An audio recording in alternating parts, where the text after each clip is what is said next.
ਹਾਂਜੀ ਸਾਰਿਆਂ ਨੂੰ ਸਤਿ ਸ੍ਰੀ ਅਕਾਲ ਜੀ।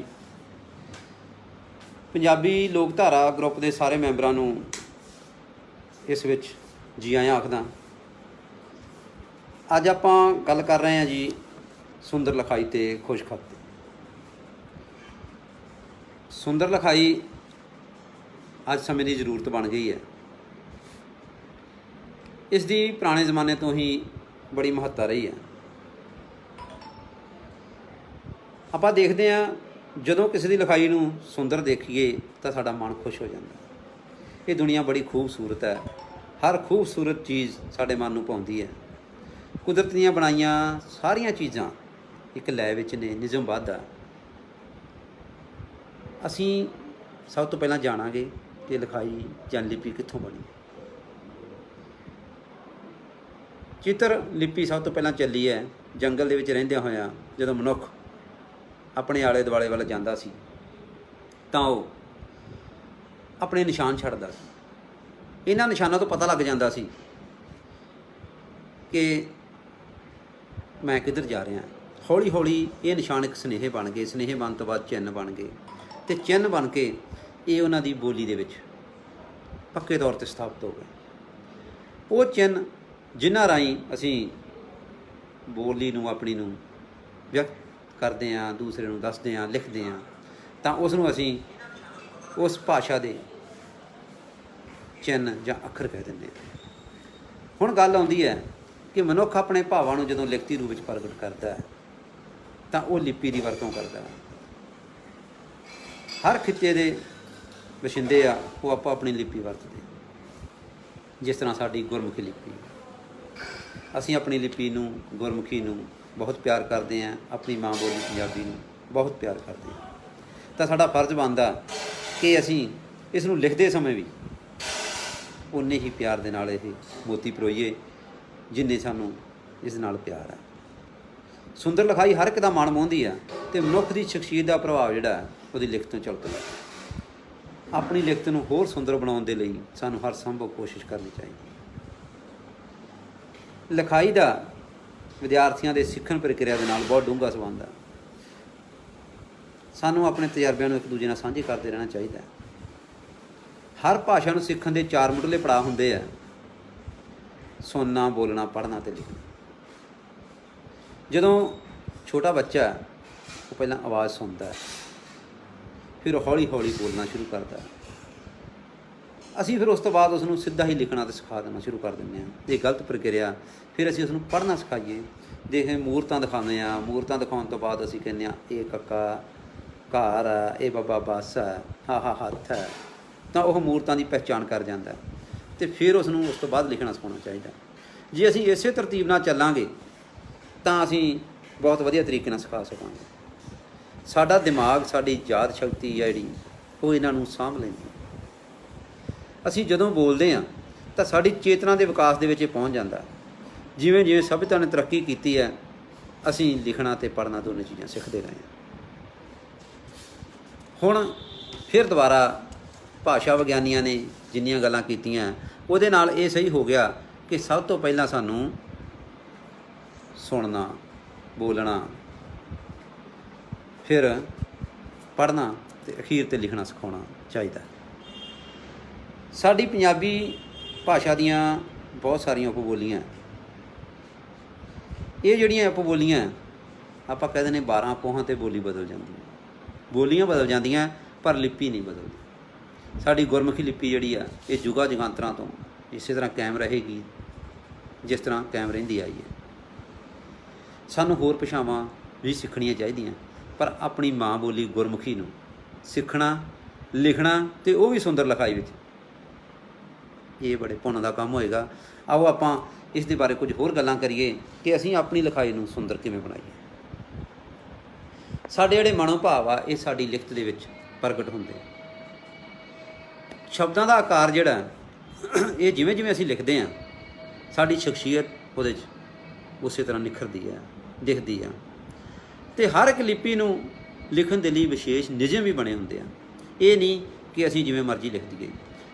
ਕੰਪਿਊਟਰ ਦੇ ਉੱਤੇ ਤੁਸੀਂ ਦੇਖੋ ਬਹੁਤ ਸਾਰੀਆਂ ਲਿਪੀਆਂ ਬਣੀਆਂ ਹੋਈਆਂ ਪਰ ਉਹਨਾਂ ਦੇ ਵਿੱਚ ਜਿਹੜੀਆਂ ਫੌਂਟ ਆ ਉਹ ਤਕਰੀਬਨ ਸਟੈਂਡਰਡ ਸਾਈਜ਼ ਹੈਗੇ ਨੇ। ਅੱਖਰਕਾਰੀ ਅਤੇ ਲਿਪੀ ਨੂੰ ਲਿਖਣ ਦੀ ਸੁੰਦਰ ਲਿਖਾਈ ਜਾਂ ਖੁਸ਼ਖਾਤਾ, ਇਹਦੇ ਵਿੱਚ ਫਰਕ ਆ।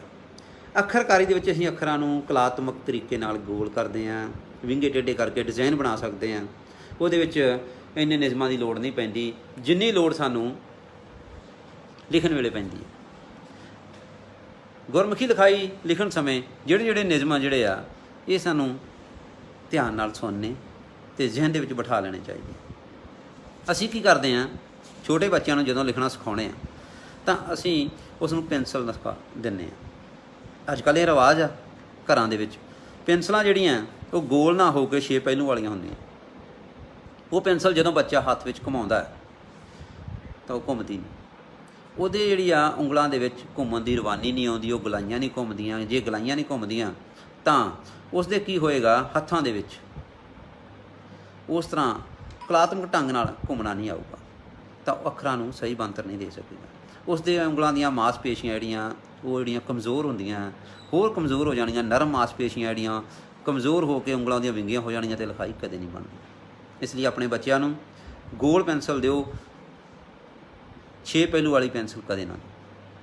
ਕਲਮ ਹੁੰਦੀ ਸੀ ਅੱਗੇ, ਹੁਣ ਉਹ ਰਿਵਾਜ਼ ਖਤਮ ਹੋ ਗਿਆ। ਤਾਂ ਆਪਾਂ ਜ਼ਮਾਨੇ ਦੇ ਨਾਲ ਅੱਗੇ ਵੀ ਤੁਰਨਾ, ਅਤੇ ਜਿਵੇਂ ਜਿਵੇਂ ਆਪਾਂ ਨੂੰ ਜਿਹੜੀ ਚੀਜ਼ ਉਪਲਬਧ ਆ ਉਹਨੂੰ ਅਸੀਂ ਕਿਵੇਂ ਵਰਤਣਾ, ਇਹ ਸਾਡੇ 'ਤੇ ਨਿਰਭਰ ਕਰਦਾ। ਲਿਖਾਈ ਲਿਖਣ ਸਮੇਂ ਕੀ ਕਰਨਾ, ਸਭ ਤੋਂ ਪਹਿਲਾਂ ਸਾਡੇ ਮਨ ਦੇ ਵਿੱਚ ਸਹਿਜਤਾ ਦਾ ਹੋਣਾ ਬਹੁਤ ਜ਼ਰੂਰੀ ਆ।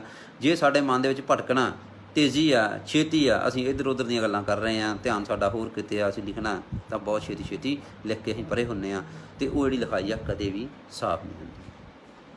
ਸਹਿਜਤਾ ਦੇ ਨਾਲ ਸਾਡੀ ਜੁੜਦੀ ਆ ਦ੍ਰਿਸ਼ਟੀ ਅਤੇ ਹੱਥ ਦੀ ਕਿਰਿਆ ਦਾ ਤਾਲਮੇਲ। ਅਸੀਂ ਕੀ ਕਰਦੇ ਹਾਂ, ਬਹੁਤ ਛੇਤੀ ਲਿਖਦੇ ਹਾਂ, ਸਾਡਾ ਧਿਆਨ ਕਿਤੇ ਹੋਰ ਹੁੰਦਾ, ਲਿਖ ਕਿਤੇ ਹੋਰ ਰਹਿੰਦੇ ਹਾਂ।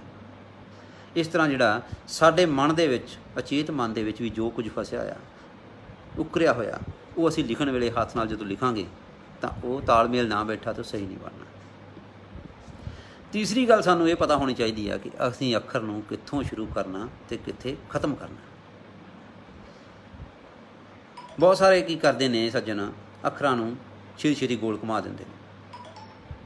ਅੱਖਰ ਸ਼ੁਰੂ ਕਰਨ ਵੇਲੇ ਅਸੀਂ ਲਾਈਨ ਦੇ, ਜਿਹੜੀ ਗੁਰਮੁਖੀ ਲਿਪੀ ਆ ਇਹ ਇੱਕ ਲਖੀਰੀ ਕਾਪੀ 'ਤੇ ਲਾਈਨ ਦੇ ਥੱਲੇ ਲਿਖੀ ਜਾਂਦੀ ਆ, ਅੰਗਰੇਜ਼ੀ ਉੱਪਰ ਲਿਖੀ ਜਾਂਦੀ ਜਿਸ ਤਰ੍ਹਾਂ। ਤਾਂ ਅਸੀਂ ਉਸ ਲਾਈਨ ਤੋਂ ਸ਼ੁਰੂ ਕਰਨੀ ਆ। ਹਰ ਅੱਖਰ ਨੂੰ ਅੱਗੋਂ ਅਤੇ ਪਿੱਛੋਂ ਥੋੜ੍ਹਾ ਵਧਿਆ ਹੋਣਾ ਚਾਹੀਦਾ। ਅੱਖਰ ਨੂੰ ਅਸੀਂ ਤਾਂ ਵਧਾਉਣਾ ਕਿ ਉਸ ਤੋਂ ਅਗਲਾ ਅੱਖਰ ਵੀ ਉਹਦੇ ਨਾਲ ਜੁੜ ਜਾਵੇ। ਅੱਖਰਾਂ ਦੀਆਂ ਗੁਲਾਈਆਂ ਅਤੇ ਕੋਣ ਅਤੇ ਮੋੜ ਜਿਹੜੇ ਆ ਉਹ ਬਣਤਰ ਅਨੁਸਾਰ ਪਾਏ ਜਾਣੇ ਚਾਹੀਦੇ ਆ।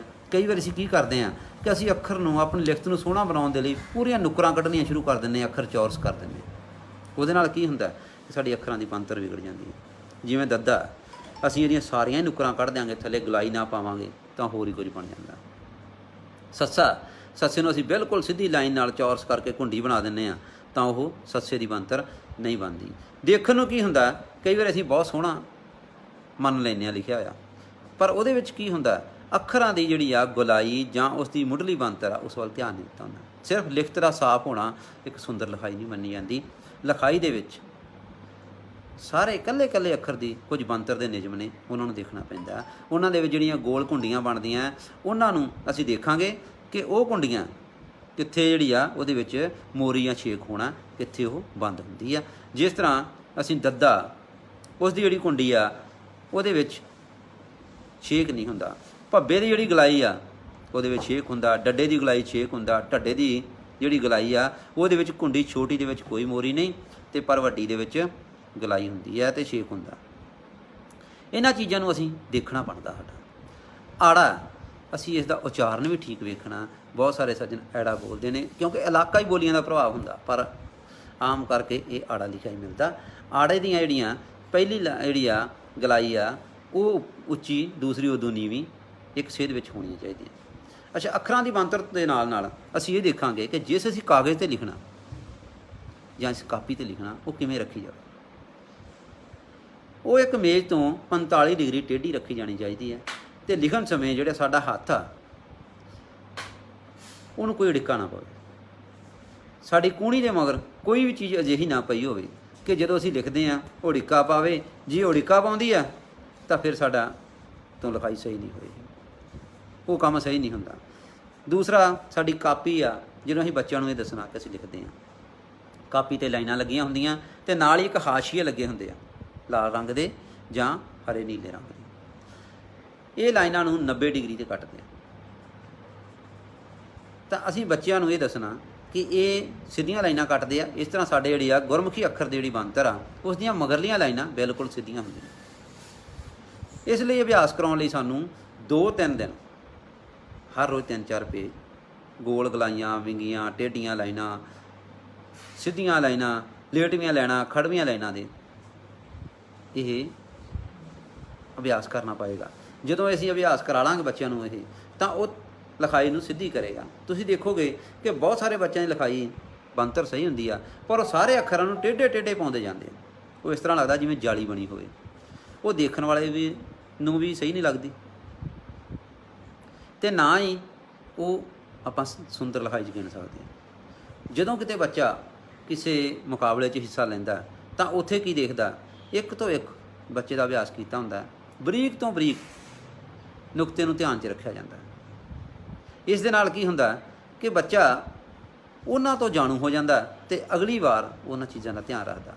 ਮੋਟੀ ਗੱਲ ਇਹ ਆ ਕਿ ਜਦੋਂ ਅਸੀਂ ਲਿਖਾਈ ਸਿਖਾ ਰਹੇ ਹਾਂ ਤਾਂ ਉਦੋਂ ਅਸੀਂ ਬੱਚੇ ਨੂੰ ਘਰ ਵਿੱਚ ਬਾਹਰ ਬਾਜ਼ਾਰ ਲੈ ਕੇ ਜਾਂਦੇ ਹਾਂ, ਜਾਂ ਸਾਡੇ ਘਰ ਵਿੱਚ ਅਖਬਾਰ ਆਉਂਦੇ ਨੇ, ਕਿਤਾਬਾਂ ਪਈਆਂ, ਉਹਦੇ 'ਤੇ ਜ਼ਰੂਰ ਧਿਆਨ ਦਿਓ ਅਤੇ ਬੱਚੇ ਨੂੰ ਦੱਸੋ ਕਿ ਦੇਖ ਆਹ ਅੱਖਰ ਬਣਤਰ ਕਿਵੇਂ ਹੈ।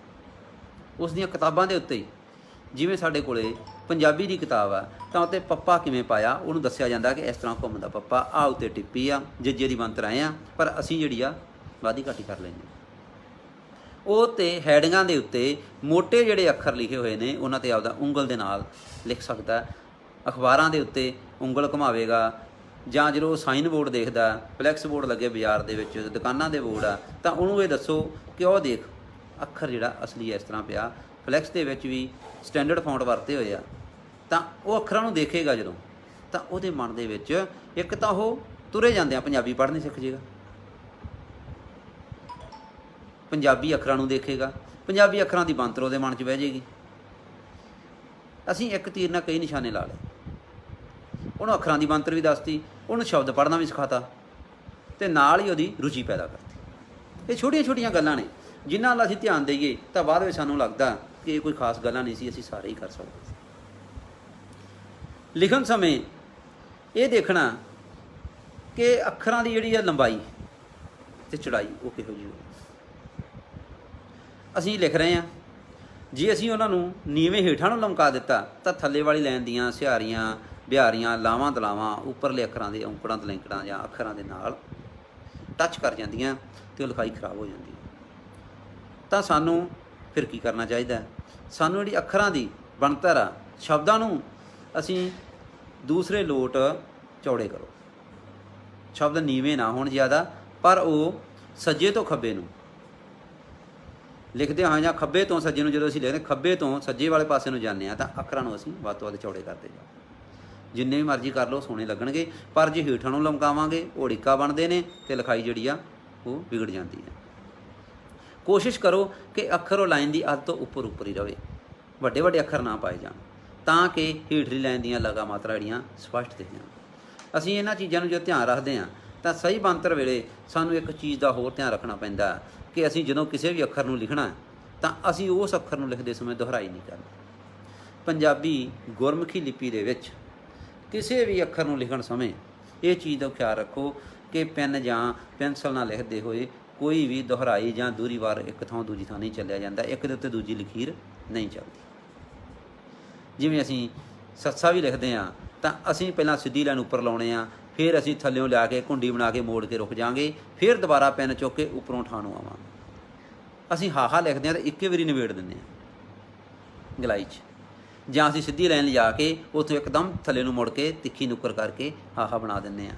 ਨਹੀਂ, ਪਹਿਲਾਂ ਅਸੀਂ ਲਾਈਨ ਦੇ ਉੱਤੇ ਸਿੱਧੀ ਲਾਈਨ ਲਗਾਵਾਂਗੇ, ਫਿਰ ਅਸੀਂ ਰੁਕਾਂਗੇ, ਫਿਰ ਥੋੜ੍ਹਾ ਜਿਹਾ ਪਿੱਛੋਂ ਹਟ ਕੇ ਥੱਲੇ ਨੂੰ ਲਿਜਾ ਕੇ ਇਸ ਤਰ੍ਹਾਂ ਕਰਕੇ ਇਸ ਨੂੰ ਘੁਮਾ ਦੇਈਦਾ। ਕਹਿਣ ਤੋਂ ਭਾਵ ਆ ਕਿ ਅਸੀਂ ਦੁਹਰਾਈ ਕਿਤੇ ਵੀ ਨਹੀਂ ਕਰਨੀ ਹੁੰਦੀ। ਇੱਕ ਹੋਰ ਚੀਜ਼ ਬੱਚਿਆਂ ਲਈ ਆ ਕਿ ਬੱਚੇ ਜਦੋਂ ਕੱਕਾ ਲਿਖਦੇ ਆ ਤਾਂ ਉਹਦੀ ਗਲਾਈ ਬੜੀ ਛੋਟੀ ਪਾ ਦਿੰਦੇ, ਵੱਡੀ ਤੋਂ ਵੱਡੀ ਗਲਾਈ ਹੋਣੀ ਚਾਹੀਦੀ ਹੈ।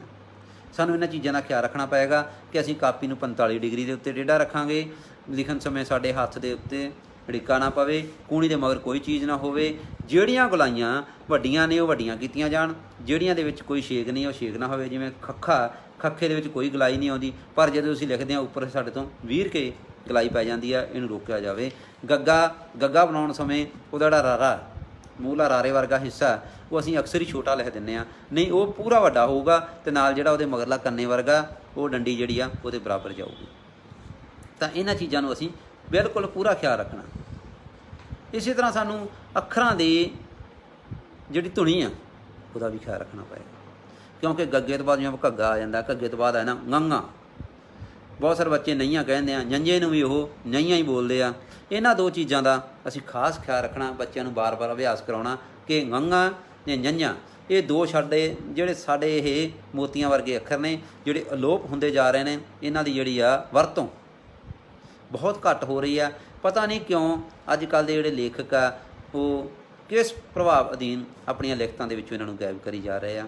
ਅਸੀਂ ਇਹਨਾਂ ਨੂੰ ਗਾਇਬ ਹੋਣ ਤੋਂ ਬਚਾਉਣਾ ਹੈ। ਇਸ ਲਈ ਇਹਨਾਂ ਦੀ ਵਰਤੋਂ ਬਾਰੇ, ਇਹਨਾਂ ਦੀ ਆਵਾਜ਼ ਬਾਰੇ, ਧੁਨੀ ਬਾਰੇ ਸਪਸ਼ਟ ਦੱਸਣਾ ਕਿ ngੰਗਾ ਅਤੇ ਜੰਝਾਂ ਇਹ ਹੈਗੇ ngੰਗਾ ਜੰਝਾਂ, ਅਤੇ ਇਹਨਾਂ ਦੀ ਕਿੱਥੇ ਕਿੱਥੇ ਵਰਤੋਂ ਹੁੰਦੀ ਆ, ਸਾਨੂੰ ਵੱਧ ਤੋਂ ਵੱਧ ਇਹਨਾਂ ਸ਼ਬਦਾਂ ਦੇ ਵਿੱਚ ਰੱਖਣਾ ਪਏਗਾ। ਇਸੇ ਤਰ੍ਹਾਂ ਸਾਡੇ ਕੋਲ ਅੱਖਰ ਆ ਜਾਂਦਾ ਝਿੱਜਾ। ਝਿੱਜੇ ਦੀ ਬਣਤਰ ਦੇ ਵੇਲੇ ਅਸੀਂ ਕੁਛ ਅਜਿਹੇ ਅੱਖਰ ਮੈਂ ਦੱਸ ਰਿਹਾ ਜਿਨ੍ਹਾਂ ਦੀ ਬਣਤਰ ਨੂੰ ਅਸੀਂ ਥੋੜ੍ਹਾ ਭੁਲੇਖੇ 'ਚ ਰੱਖਦੇ ਹਾਂ। ਅਸੀਂ ਕੀ ਕਰਦੇ ਹਾਂ, ਲੱਲਾ ਬਣਾ ਕੇ ਥੱਲੇ ਘੁੰਡੀ ਬਣਾ ਦਿੰਦੇ ਹਾਂ। ਝਿੱਜੇ ਦੀ ਅਤੇ ਜੰਝੇ ਦੀ ਜਿਹੜੀ ਤਕੋਣ ਆ ਉਹਦੇ 'ਚ ਥੋੜ੍ਹਾ ਜਿਹਾ ਫਰਕ ਹੁੰਦਾ। ਇਸ ਫਰਕ ਨੂੰ ਸਪਸ਼ਟ ਤੌਰ 'ਤੇ ਦੇਖਿਓ। ਤੁਸੀਂ ਜਦੋਂ ਵੀ ਹੁਣ ਆਪਣੀ ਇਸ ਗੱਲਬਾਤ ਤੋਂ ਬਾਅਦ ਦੇਖੋਗੇ ਕਿਸੇ ਬੋਰਡ ਨੂੰ, ਕਿਸੇ ਹੈਡਿੰਗ ਨੂੰ, ਕਿਸੇ ਵੀ ਸਿਰਲੇਖ ਨੂੰ ਦੇਖੋਗੇ ਤਾਂ ਤੁਹਾਡੇ ਮਨ ਦੇ ਵਿੱਚ ਜ਼ਰੂਰ ਆਏਗਾ ਕਿ ਅਸੀਂ ਇਹਦੀ ਬਣਤਰ ਵੇਖੀਏ।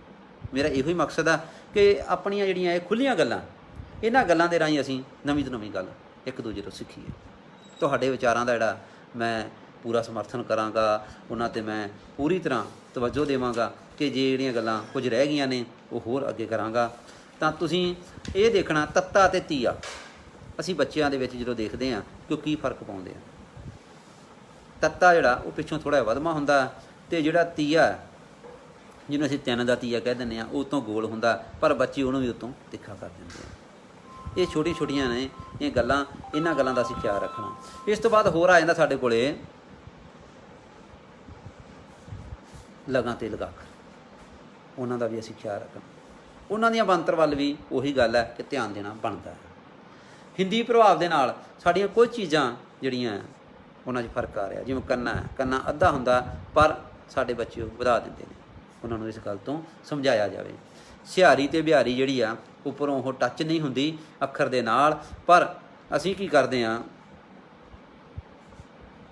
ਉਸ ਨੂੰ ਤਿੱਖੀ ਕਰ ਦਿੰਦੇ, ਉੱਤੋਂ ਐਂ ਤਿੱਖੀ ਨੁੱਕਰ ਕੱਢ ਕੇ ਮੋੜ ਕੇ ਲਿਆਉਣੇ ਆ। ਜਾਂ ਬੱਚੇ ਥੱਲਿਓਂ ਸਿਹਾਰੀ ਥੱਲਿਓਂ ਸ਼ੁਰੂ ਕਰਕੇ ਉੱਤੇ ਨੂੰ ਐਂ ਆਉਂਦੇ ਆ, ਇਹ ਗਲਤ ਹੈ। ਇਹਦੀ ਥਾਂ 'ਤੇ ਉੱਪਰੋਂ ਹੇਠਾਂ ਨੂੰ ਆਉਣੀ ਚਾਹੀਦੀ ਹੈ। ਲਾਵਾਂ ਅਤੇ ਦਲਾਵਾਂ ਹਿੰਦੀ ਪ੍ਰਭਾਵ ਦੇ ਨਾਲ ਬੱਚੇ ਉੱਤੇ ਗੋਲ ਘੁੰਡੀ ਬਣਾ ਦਿੰਦੇ ਆ, ਜਦੋਂ ਕਿ ਪੰਜਾਬੀ ਦੇ ਵਿੱਚ ਲਾਵਾਂ ਅਤੇ ਦਲਾਵਾਂ ਦੇ ਵਿੱਚ ਕੋਈ ਘੁੰਡੀ ਨਹੀਂ ਹੁੰਦੀ, ਇਹ ਸਿੱਧੀਆਂ ਹੁੰਦੀਆਂ ਨੇ। ਇਹਨਾਂ ਨੂੰ ਜੇ ਦੇਖਿਆ ਜਾਵੇ, ਅੱਛਾ ਘੋੜਾ ਜਿਹੜਾ, ਘੋੜੇ ਨੂੰ ਉਹ ਚਾਰ ਦੇ ਚੌਕੇ ਵਾਂਗ ਉੱਤੇ ਰੱਖ ਦਿੰਦੇ ਨੇ, ਜਿਵੇਂ ਚਾਰ ਦਾ ਚੌਕਾ ਉੱਪਰ ਇਸ ਤਰ੍ਹਾਂ ਕਰਕੇ ਰੱਖਤਾ, ਨਹੀਂ, ਇਸ ਨੂੰ ਅੱਗੇ ਡਿੱਗਦਾ ਅਤੇ ਲੰਮਾ ਇਸ ਤਰ੍ਹਾਂ ਗਲਾਈ 'ਚ ਕਲਾਤਮਕ ਢੰਗ ਨਾਲ ਇਹ ਘੁੰਮਣਾ ਚਾਹੀਦਾ। ਇਹਨਾਂ ਚੀਜ਼ਾਂ ਦਾ ਖਿਆਲ ਰੱਖਣਾ ਹੁੰਦਾ।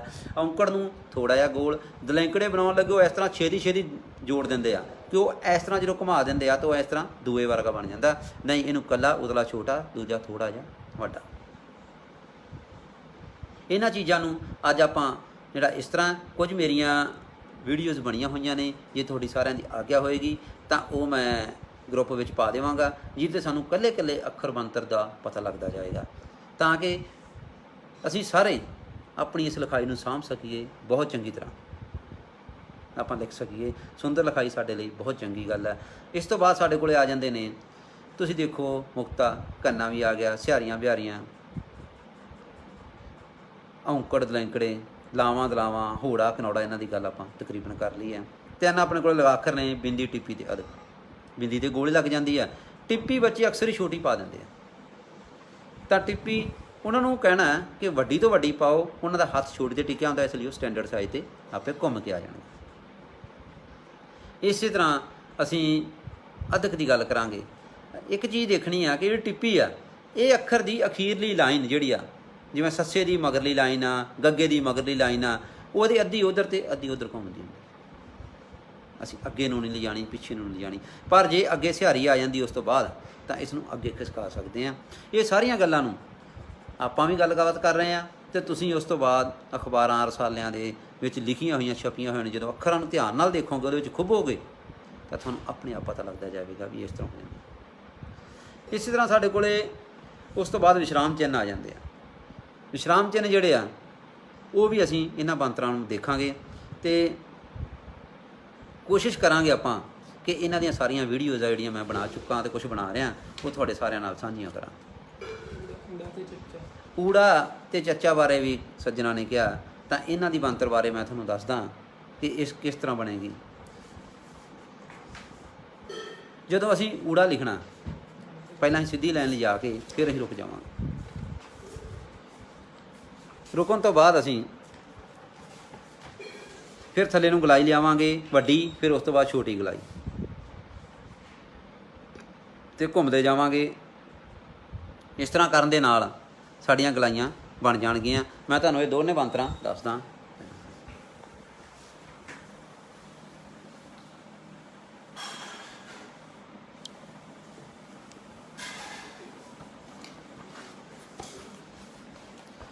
ਊੜਾ ਲਿਖਣ ਸਮੇਂ ਅਸੀਂ ਪਹਿਲਾਂ ਸਿੱਧੀ ਲਾਈਨ, ਫਿਰ ਅਸੀਂ ਇੱਥੋਂ ਘੁੰਮੇ, ਫਿਰ ਅਸੀਂ ਹੱਥ ਚੁੱਕਿਆ, ਇੱਥੋਂ ਚੱਲੇ ਹਾਂ ਇੱਥੇ। ਬੱਚੇ ਊੜਾ ਐਂ ਲਿਖ ਦਿੰਦੇ ਆ, ਇਹ ਗਲਤ ਨੇ। ਇਸੇ ਤਰ੍ਹਾਂ ਚੱਚਾ, ਆਮ ਕਰਕੇ ਦੇਖੋ ਬੱਚੇ ਚੱਚਾ ਲਿਖਦੇ ਆ, ਇੱਥੋਂ ਚੱਲਦੇ ਆ, ਇੱਥੋਂ ਆ ਕੇ ਐਂ ਮੁੜ ਜਾਂਦੇ ਆ। ਇਹ ਗਲਤ ਆ। ਇੱਥੋਂ ਚੱਲਣਾ, ਇੱਥੇ ਰੁਕਣਾ, ਘੁੰਮ ਗਏ, ਇੱਥੇ ਚੱਚਾ ਇਸ ਤਰ੍ਹਾਂ ਲਿਖਿਆ ਜਾਂਦਾ। ਇੱਕ ਤਾਂ ਕੋਸ਼ਿਸ਼ ਕਰੋ ਕਿ ਇਸ ਤਰ੍ਹਾਂ ਦੇ ਪੈਨ ਬੱਚੇ ਲੈਣ। ਇਹ ਜਿਹੜਾ ਇਹ ਪੈਨ ਆ, ਇਸ ਪੈਨ ਦੇ ਵਿੱਚ ਅੱਗੇ ਉਹ ਨਲਕੀ ਲੱਗੀ ਹੁੰਦੀ ਆ। ਇਹ ਨਲਕੀ ਜਿਹੜੀ ਆ, ਇਹ ਜਿਸ ਤਰ੍ਹਾਂ ਕਲਮ ਲਿਖਦੀ ਆ ਉਸੇ ਤਰ੍ਹਾਂ ਹੀ ਲਿਖਦੀ ਆ। ਇਸ ਕਰਕੇ ਇਹ ਪੈਨ ਲਿਖਣ ਦੇ ਨਾਲ ਬੱਚੇ ਦੀ ਲਿਖਾਈ ਬਹੁਤ ਸੋਹਣੀ ਬਣ ਜਾਂਦੀ ਹੈ। ਇਸ ਨੂੰ ਕੋਸ਼ਿਸ਼ ਕਰੋ। ਮੈਂ ਤੁਹਾਨੂੰ ਇਸ ਚੀਜ਼ ਦੀ ਸਿਫਾਰਿਸ਼ ਕਰਾਂਗਾ ਕਿ ਇਸ ਤਰ੍ਹਾਂ ਦੇ 2-3 ਤਰ੍ਹਾਂ ਦੇ ਬਾਜ਼ਾਰ 'ਚੋਂ ਪੈਨ ਆਉਂਦੇ ਨੇ, ਇਹ ਜ਼ਰੂਰ ਬੱਚੇ ਨੂੰ ਲੈ ਕੇ ਦਿਓ। ਇਹ ਇੱਕ ਤਾਂ ਗੋਲ ਆ, ਇੱਕ ਇਹਦੀ ਇਹ ਨਲਕੀ ਜਿਹੜੀ ਆ, ਇਸ ਨਲਕੀ ਦੇ ਨਾਲ ਲਿਖਾਈ ਬਹੁਤ ਫਰਕ ਪੈਂਦਾ। ਤੀਸਰੀ ਗੱਲ ਆਪਾਂ ਕੀਤੀ ਸੀ ਕਿ ਇਹ ਅੱਧ ਤੋਂ ਉੱਪਰ ਹੋਣ, ਲਾਈਨ ਦੇ ਅੱਧ ਤੋਂ ਉੱਪਰ ਅੱਖਰ ਇਸ ਲੋਟ ਚੌੜੇ ਹੋਣ। ਇਹ ਗੱਲ ਇਸ ਤਰ੍ਹਾਂ ਜਿਵੇਂ ਆੜਾ ਹੈ, ਆਪਾਂ ਇਸ ਤਰ੍ਹਾਂ ਚੌੜਾ ਕਰ ਲਿਆ। ਜੇ ਅਸੀਂ ਇਹਨੂੰ ਇਸ ਤਰ੍ਹਾਂ ਪਾ ਦਿੰਦੇ ਹਾਂ ਤਾਂ ਹੇਠਲੀ ਲਾਈਨ ਦੇ ਵਿੱਚ ਜੋ ਸਿਹਾਰੀਆਂ ਬਿਹਾਰੀਆਂ ਉੱਪਰ ਜੁੜ ਜਾਂਦੀਆਂ। ਇਸ ਲਈ ਅੱਖਰ ਨੂੰ ਲਿਖਣ ਦੇ ਸਮੇਂ ਇਸ ਲੋਟ ਚੌੜਾ ਕਰਨਾ। ਜਿਵੇਂ ਨੂੰ ਪਾਇਆ ਆਪਾਂ, ਤਾਂ ਹੇਠਾਂ ਜਿਹੜੀ ਥੱਲੇ ਵਾਲੀ ਲਾਈਨ ਦੇ ਵਿੱਚ ਮੰਨ ਲਓ ਕੋਈ ਚੀਜ਼ ਲਿਖੀ ਸੀ, ਜੇਕਰ ਉਹ ਇਸ ਤਰ੍ਹਾਂ ਜੁੜ ਗਈ ਤਾਂ ਫਿਰ ਆਪਾਂ ਨੂੰ ਫਾਇਦਾ ਕੋਈ ਨਹੀਂ ਹੋਇਆ। ਇਸ ਲਈ ਕੋਸ਼ਿਸ਼ ਕਰਨੀ ਆ ਕਿ ਲਾਈਨ ਦੇ ਅੱਧ ਤੋਂ ਉੱਪਰ। ਅਤੇ ਕਾਪੀ ਨੂੰ ਰੱਖਦੇ ਸਮੇਂ ਇਸ ਤਰ੍ਹਾਂ ਰੱਖਣਾ। ਇਹ ਆਪਣੇ ਕੋਲ ਕਾਗਜ਼ ਆ ਮੰਨ ਲਓ, ਤਾਂ ਇਸ ਕਾਗਜ਼ ਨੂੰ ਅਸੀਂ ਕਿਵੇਂ ਰੱਖਾਂਗੇ? ਆਹ ਮੇਜ਼ ਤੋਂ 45 ਡਿਗਰੀ ਦੇ ਕੋਣ 'ਤੇ ਵਿੱਥ ਹੋਣੀ ਚਾਹੀਦੀ। ਕੋਈ ਵੀ ਕਾਗਜ਼ ਨੂੰ ਰੱਖਦੇ ਸਮੇਂ ਫਿਰ ਅਸੀਂ ਲਿਖਣਾ ਸ਼ੁਰੂ ਕਰਾਂਗੇ। ਮੈਨੂੰ ਉਮੀਦ ਹੈ ਕਿ ਤੁਸੀਂ ਸਾਰੇ ਇਹਨਾਂ ਗੱਲਾਂ ਵੱਲ ਧਿਆਨ ਦਿਓਗੇ, ਲਿਖਾਈ ਨੂੰ ਸੁੰਦਰ ਬਣਾਓਗੇ। ਸੁੰਦਰ ਬਣਾਉਣ ਦੇ ਲਈ ਆਪਣੇ ਬੱਚਿਆਂ ਨੂੰ ਵਿਸ਼ੇਸ਼ ਤੌਰ 'ਤੇ ਉਤਸ਼ਾਹਿਤ ਕਰੋਗੇ। ਆਪ ਵੀ ਆਪਣੀ ਲਿਖਾਈ ਸਾਫ਼ ਬਣਾਓਗੇ। ਪੈਨ ਫੜਨ ਦੀ ਇੱਕ ਆਏ ਆ ਕਿ ਪੈਨ ਕਿਸ ਤਰ੍ਹਾਂ ਫੜਨਾ। ਪੈਨ ਅਸੀਂ ਘੱਟ ਤੋਂ ਘੱਟ ਥੱਲਿਓਂ ਅੱਧੀ ਇੰਚ ਤੋਂ ਉੱਪਰ ਸਾਡੇ ਹੱਥ ਦੀ ਪਕੜ ਹੋਣੀ ਚਾਹੀਦੀ ਹੈ। ਬਹੁਤ ਸਾਰੇ ਇੱਥੋਂ ਫੜ ਲੈਂਦੇ ਨੇ ਜਾਂ ਇੱਥੋਂ ਫੜ ਲੈਂਦੇ ਨੇ, ਕਈ ਇਸ ਤਰ੍ਹਾਂ ਪੈਨ ਫੜਦੇ ਨੇ। ਵੱਖ-ਵੱਖ ਤਰੀਕੇ ਨੇ, ਪਰ ਨਹੀਂ, ਇਹਨਾਂ 2 ਉਂਗਲਾਂ ਦੀ ਪਕੜ ਦੇ ਵਿੱਚ ਥੱਲਿਓਂ ਅੱਧੀ ਇੰਚੀ ਤੋਂ ਉੱਪਰ ਹੋਵੇ। ਇਹਨਾਂ ਗੱਲਾਂ ਵੱਲ ਧਿਆਨ ਦਿਓਗੇ ਤਾਂ ਲਿਖਾਈ ਆਪਣੇ ਆਪ ਸਾਫ਼ ਬਣ ਜਾਏਗੀ।